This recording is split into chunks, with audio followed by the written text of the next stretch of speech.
We begin with the latest on the coronavirus outbreak. The CDC confirms a man in his 50s in Washington state has died from the virus. His death prompted Washington's governor to declare a state of emergency.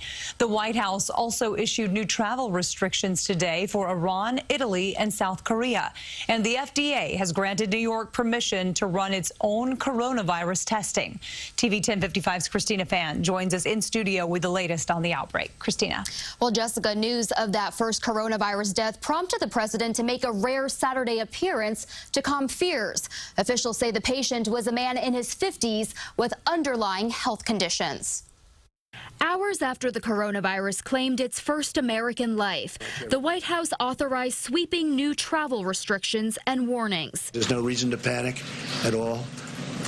This is something that is being handled professionally. Among the new edicts, an expanded ban on travel from Iran.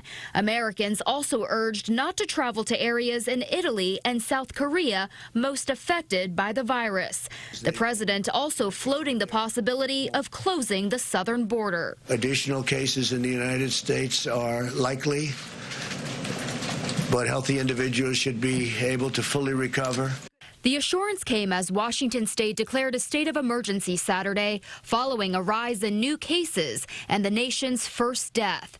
Officials say the man was a medically high-risk patient in his 50s who did not have any recent travel history. 4 others are very ill.